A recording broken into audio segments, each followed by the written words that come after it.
bem, até agora o que nós vimos foram as máquinas térmicas. Máquina térmica, como nós vimos e aprendemos alguns tipos, ela pega calor de uma fonte quente, ela produz trabalho e ela perde um pouco de calor para uma fonte fria e fecha um ciclo. Muito bem. Essas são as que nós chamamos de máquinas térmicas. No entanto, os refrigeradores também são um tipo de máquina térmica. Só que o refrigerador, ele funciona diferente. Enquanto as máquinas que nós vimos produz trabalho à custa de calor, aqui ele ganha calor à custa de diminuir temperatura. Eu deixei claro que numa máquina térmica a energia sai da fonte quente, entra no nosso sistema, o sistema realiza trabalho e depois sai, perde um pouco de calor, não é verdade? Aqui é o contrário. Nós temos o refrigerador, nós temos uma fonte, que é uma fonte a uma temperatura, ou uma fonte que eu vou chamar de quente. Nós temos uma fonte que eu vou chamar de fonte fria. Nós temos o nosso sistema aqui dentro. E o que acontece é que o refrigerador, ao contrário das máquinas que nós vimos, ele retira calor da fonte fria, torna a fonte fria mais fria, coloca calor na fonte quente, portanto torna a fonte quente, mas para isso é necessário que haja a injeção de calor aqui.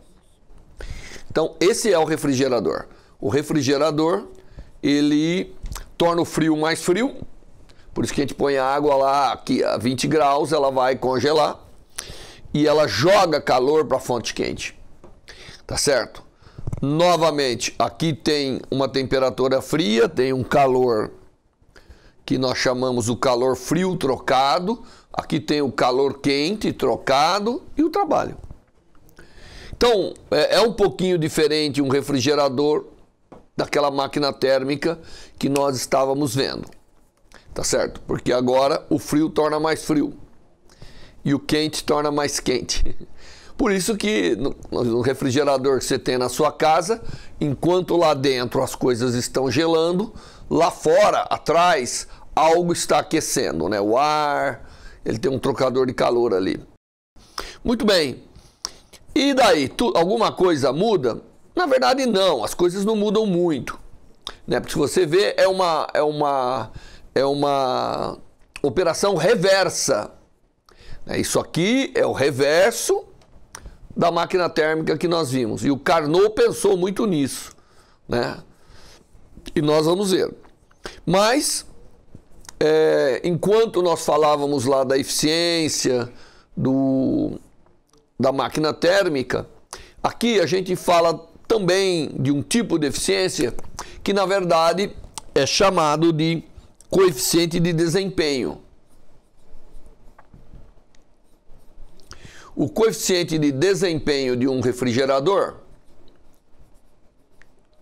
que a gente chama de CD, coeficiente de desempenho, nada mais é do que o calor que você retirou da fonte fria dividido pelo trabalho que foi realizado. Esse trabalho é um trabalho realizado sobre o sistema, tá certo? Não é um trabalho realizado pelo sistema, senão a equação aqui não fecharia, né? Porque às vezes você acha que é difícil, o calor vai fluir do quente para o frio. Não, isso é verdade, tá certo? Se você não estiver realizando trabalho sobre o sistema. Realizando trabalho sobre o sistema, isso aqui é possível de acontecer. E esse coeficiente, ele vai dizer o seguinte: qual é a capacidade de você remover calor da fonte fria, que já está fria, com relação ao trabalho que se injeta nesse sistema. Tá certo? Muito bem. Nós vamos explicar já o refrigerador baseado naqueles ciclos, nos diagramas, mas antes eu queria fazer um exemplo aqui, só para você ter uma ideia, né? Então vou fazer um exemplo. E o exemplo que eu vou fazer é um exemplo de congelando a água.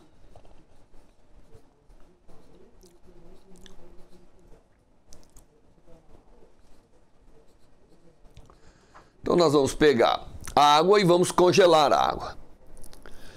O que nós vamos fazer? Nós vamos pegar 1 litro de água, 1 quilo de água, portanto. Vamos começar com essa água a 10 graus. Tá certo? E vamos pegar um refrigerador comum. O refrigerador comum, ele precisa de energia elétrica. Ele tem uma potência elétrica que, para o refrigerador que nós vamos considerar, é 550 watts. Então, ele consome 550 watts de energia. Tá certo? Ele consome 550 watts de energia. E a água sai de 10 graus Celsius e, obviamente, nós queremos produzir gelo. Portanto, tudo isso tem que estar a 0 graus Celsius, mas congelado. Eu não quero água a 0 graus, eu quero gelo a 0 graus. E para isso acontecer, nós temos que fazer o seguinte. Eu tenho aqui 1 quilo de água no recipiente, portanto é líquida. Essa água tem que ir a 10 graus Celsius. Eu tenho que pegar essa água e trazer água líquida a 0 graus Celsius e depois fazer um cubo de gelo. Também de 1 quilo, né? E a massa se conserva. Então aqui é gelo a 0 graus Celsius. Esse é o processo que nós vamos fazer aqui. Utilizando um refrigerador que tem recebe uma potência elétrica de 550 watts e normalmente o que dessa potência de fato contribui para a máquina térmica em si, para o refrigerador, é 10% desse valor. Portanto, a potência de refrigeração, na verdade, é de 55 watts. Então, normalmente, quando você gasta energia elétrica numa dessas máquinas térmicas, em torno de 10% é que é capaz de se converter naquilo que você de fato quer. Muito bem, então, veja, a pergunta aqui é: quanto tempo demora para fazer isso nessa nossa geladeira? Quanto tempo demora para fazer isso na nossa geladeira? Então, primeiro eu tenho que ver quanto calor eu vou ter que retirar do sistema, né? O calor frio, ele vai ser igual, porque eu vou ter que tirar e tornando ele mais frio, então é esse. Ele vai ser igual a gente pegar, nós temos 1 quilo de gelo, então eu tenho que primeiro pegar a massa do gelo, eu tenho que primeiro fazer esse primeiro processo aqui, que é a massa de gelo, que é 1 quilo, vezes o calor específico, vezes a variação da temperatura, tá certo? E depois eu tenho que transformar, sem variar a temperatura, isso em gelo, que é a massa, 1 quilo que eu tenho, vezes o calor latente, aqui no caso de solidificação. Tudo da água. A massa é 1 quilo, então isso aqui é igual a 1 quilo, vezes o calor específico da água. Se você lembrar lá, ele era 4,18 joules por grau, aqui é 4,18 quilojoules, portanto 1000 joules por grau. É 10 graus, porque vai sair de 10 graus e vai a 0 graus, então o ΔT é 10.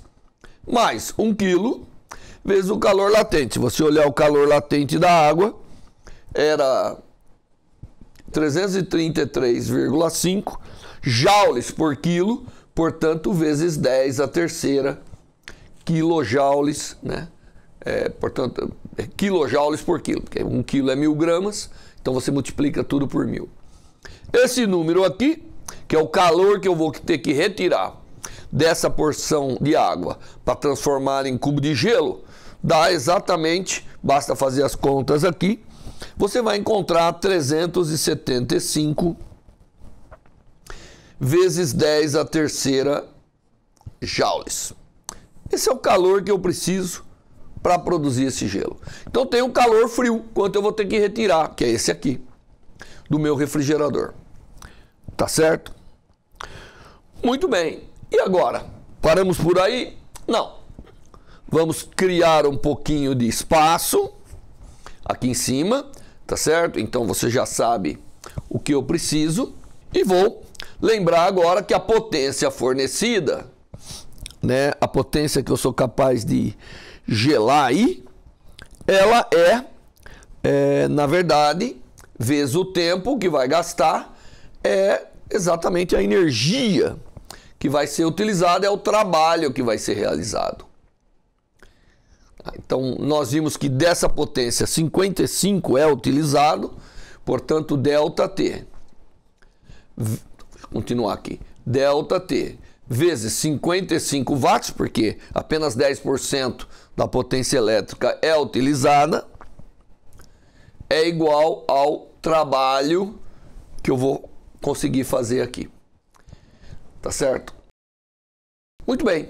E o coeficiente de desempenho da máquina aqui é igual ao calor frio dividido pelo trabalho, que nesse caso ele é dado como sendo 5,5. Então isso aqui é 5,5. Então você vai ter que tirar muito calor aqui, né, e vai perder muito calor lá para se isso tudo vai se somar, dando algo interessante. Muito bem, então eu tenho isso, no lugar aqui do W eu coloco isso, no lugar do... Então agora eu coloco 5,5 é igual ao calor, que é 375 vezes 10 a terceira joule, dividido por ΔT vezes os 55, e daqui eu tiro quem que é o ΔT. É uma conta simples, obviamente essa conta vai dar em segundos, você tem que daqui converter os segundos para minutos e vai obter 20,7 minutos. Vai dar um número em segundos, você divide por 60.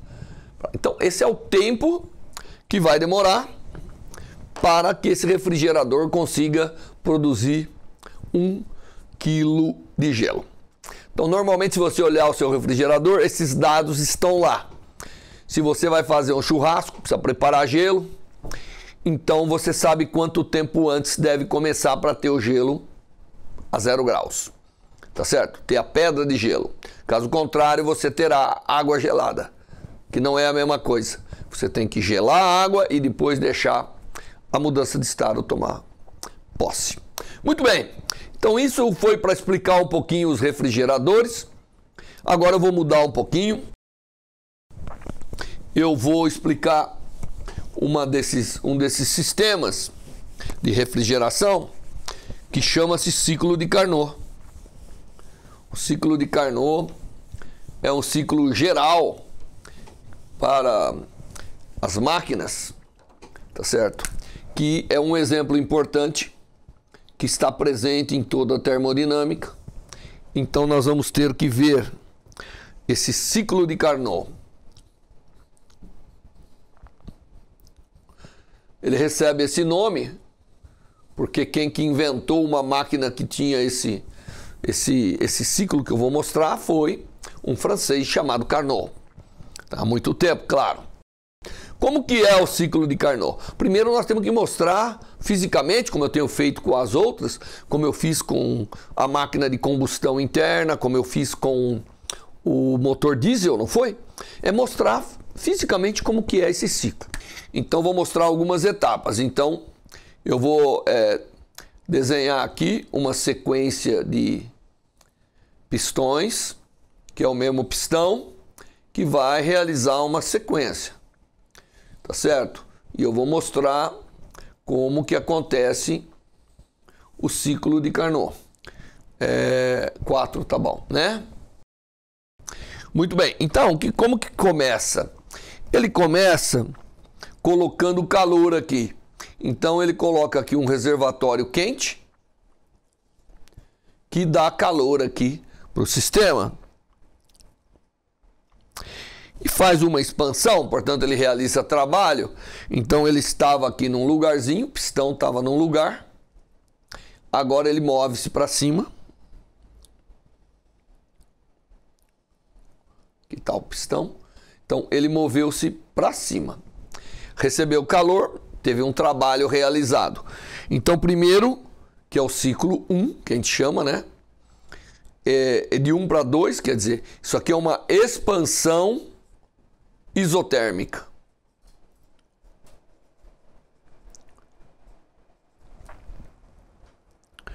Ganha calor e expande, mantendo a temperatura do sistema. Isso aqui é o que nós chamamos de uma transição indo de um ponto 1 para um ponto 2. No segundo estágio, que ele estava aqui, ó, o pistão já estava aqui, ele agora sofre uma expansão adicional. Portanto, ele continuou sofrendo uma expansão, que é uma expansão adiabática, sem troca de calor. Então, ele vai de 2 para um estágio 3. O pistão estava aqui no 1, foi para o 2, foi para o 3. Então, o ciclo de Carnot, ele tem duas expansões, uma isotérmica e uma adiabática, seguida uma da outra. Nesse caso aqui, calor é zero, que é adiabático. O sistema está isolado, não está trocando calor. Tá certo? Em seguida, o sistema vai agora sair daqui onde estava. Então, ele realizou esse movimento todo, composto de uma expansão isotérmica e de uma adiabática. Aí ele vai sair de lá e vai voltar a uma determinada situação aqui, que não tem que ser a mesma, e vai sofrer uma compressão desse momento. Então, ele vai perder calor. Então, aqui agora virou como se fosse uma fonte fria. Então, ele vai perder calor para essa fonte. Tá bom? Aqui é o calor quente, aqui é o calor frio, e ele vai sofrer uma compressão isotérmica.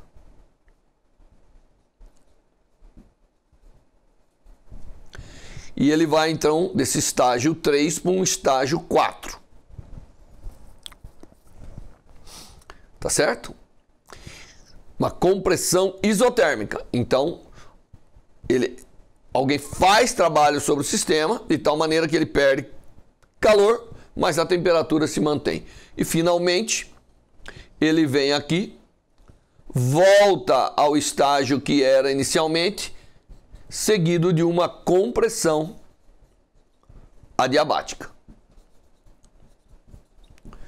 que é ir de 4, voltar para a posição 1. Nesse ciclo, obviamente, houve movimentação, como você pode ver, e foi realizado trabalho e tudo isso, tá certo? Aqui calor é zero de novo, né? Porque é adiabático. Esse ciclo nós podemos representar ele adequadamente, que eu vou fazer aqui, no nosso diagrama PV. Então o ciclo é mais ou menos assim. Começa de um ponto 1,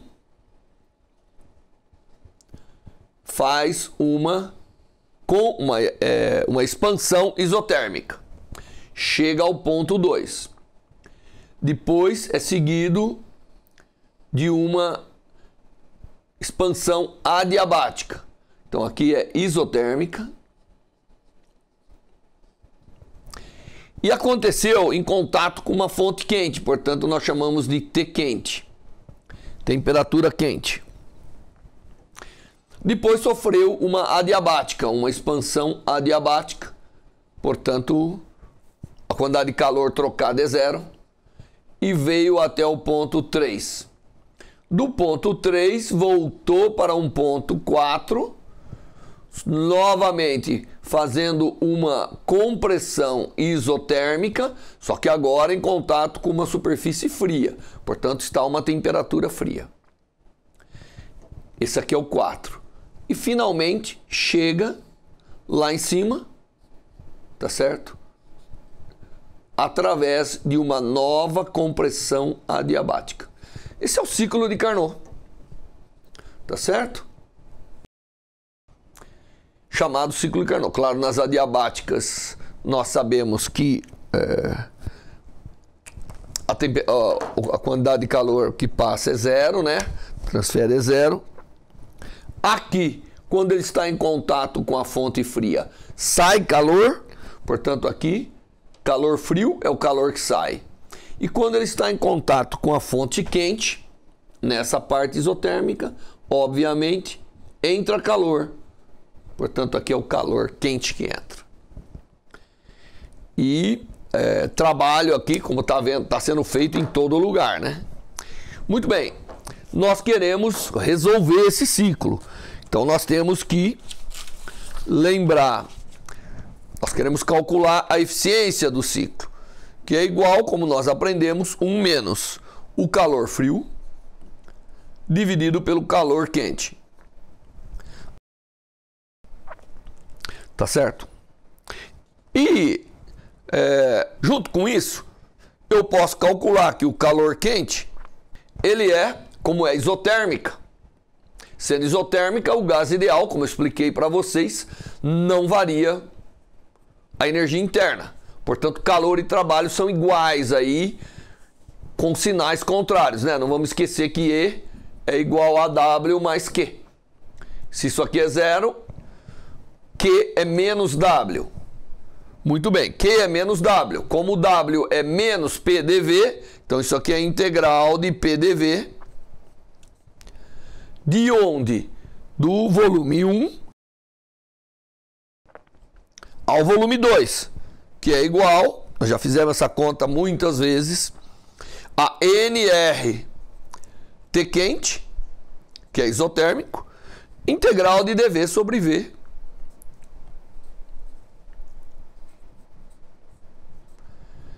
Que é igual NR T quente logaritmo de V2 sobre V1. Esse é o calor quente. Tudo bem? Então vou pôr aqui, ó, calor quente. Às vezes eu ponho Q minúsculo, às vezes ponho Q maiúsculo, mas todo mundo entende. Nada mais é do que N, a quantidade de mols que eu tenho na minha máquina, vezes a temperatura quente, vezes o logaritmo de V2 sobre V1 aqui. Tá certo? Esse é o calor quente. Muito bem. Então agora, eu já sei calcular isso aí. Agora, quem que é o calor frio? O calor frio é a mesma coisa. Só que começa em V3 e vai até V4. Não é isso? Porque um é o trabalho que foi feito pelo gás. Aqui é o trabalho feito pelo gás. Aqui é o trabalho feito sobre o gás. Por isso que o calor sai. O calor frio, obviamente, é igual à mesma conta, só que muda. O 1 e o 2 passa a ser, obviamente, 3 e o 4, mas tem um sinal negativo, então é de 4 a 3. Isso aqui dá como resultado NR T frio logaritmo de V3 sobre V4. Tá? Porque sai de V3 e vai para V4, mas tem um sinal negativo aqui. Porque é um trabalho que vai ser feito sobre o sistema. Exatamente. Então o calor frio vai ser igual a nRT frio logaritmo de V3 sobre V4. Tá certo? Muito bem, você vê, eu sempre estou usando os mesmos tipos de conceito que a gente usa. Se eu utilizar agora esses dados aqui na eficiência, O NR cancela, portanto, isso vai dar 1 menos T frio dividido por T quente vezes logaritmo de V3 sobre V4 dividido pelo logaritmo de V2 sobre V1. Agora eu vou fazer a conexão que eu tenho das transições adiabáticas. Adiabaticamente, se eu tiver T quente, lembre-se que T vezes V elevado a gama menos 1 é uma constante na transição adiabática. Portanto, T quente vezes V2 elevado a gama menos 1, que é esse ponto, é igual a T frio vezes V3 elevado a gama menos 1, lembrando que gama nada mais é do que a razão das capacidades térmicas Cp e Cv, como nós vimos anteriormente. Equivalentemente, se eu olhar agora o outro ponto da transição adiabática, eu tiro que T quente vezes V1 elevado a gama menos 1 é igual a T frio vezes V4 elevado a gama menos 1. Se você dividir uma pela outra aqui, você vai ver claramente que V2 sobre V1 elevado a gama menos 1 é igual a V3 sobre V4 elevado a gama menos 1. Isso é consequência das transições adiabáticas. Bom, se eles são iguais a gama menos 1, eles são iguais entre si. Portanto, eu tenho que o V2 sobre V1 é igual a V3 sobre V4. Portanto, isso aqui é 1. Então, no ciclo de Carnot, o que eu tenho?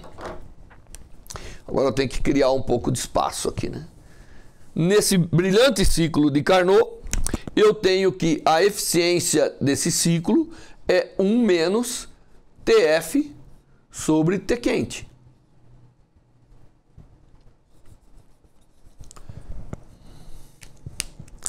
Ou seja, a eficiência da máquina é essencialmente dada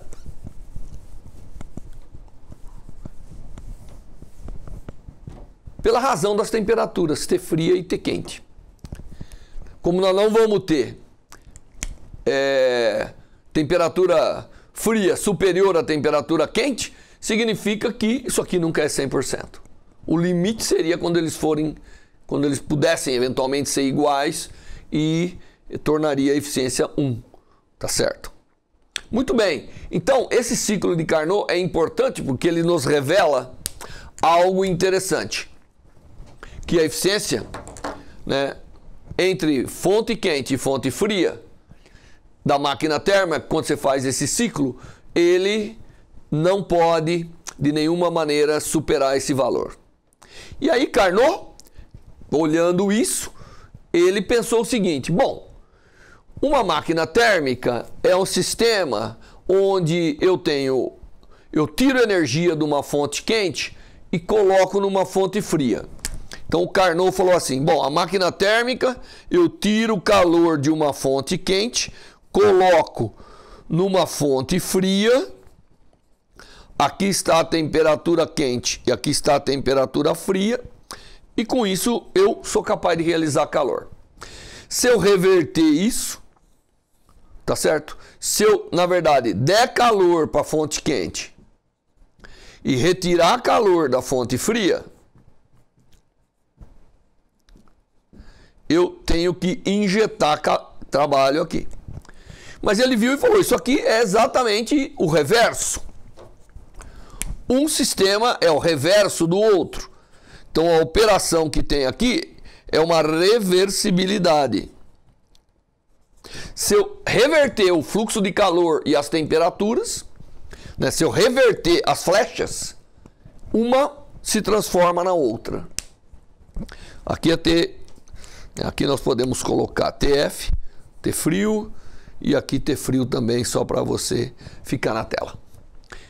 Então, o Carnot estabeleceu um princípio que, na verdade, nos ajuda muito a entender os refrigeradores, porque ele calculou esse ciclo.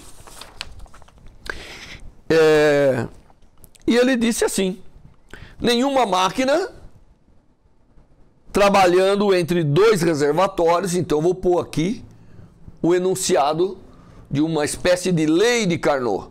Bom, primeiro que ele diz o seguinte: isso aqui é verdadeiro tanto para máquina térmica quanto para refrigeradores. Porque um é o reverso do outro. Não há problema nenhum. Um tem que ganhar trabalho, o outro tem que realizar trabalho. Mas a reversibilidade se mantém aqui. Então o Carnot disse assim: nenhuma máquina trabalhando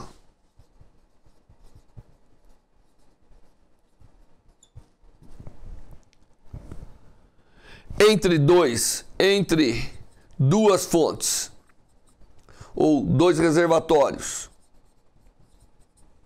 quente e frio, né?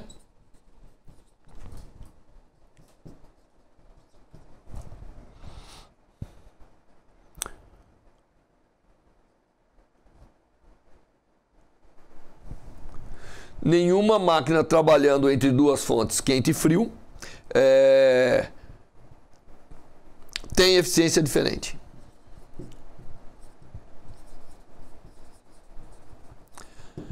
Então, basicamente, ele quer dizer o seguinte, que uma máquina trabalhando entre uma fonte quente e fria, realizando o trabalho, e uma máquina consumindo o trabalho, trabalhando entre uma quente e fria, tem a mesma, praticamente, eficiência. Tá certo? Bom, com essa aula nós terminamos essa parte de ciclos, e na próxima aula eu vou falar um pouquinho, eu falei aqui de uma coisa que é reversível, eu vou falar um pouquinho para vocês sobre reversibilidade, e para isso nós temos que falar um pouquinho de entropia. E então nós vamos aprender o conceito de entropia e falar um pouco da reversibilidade.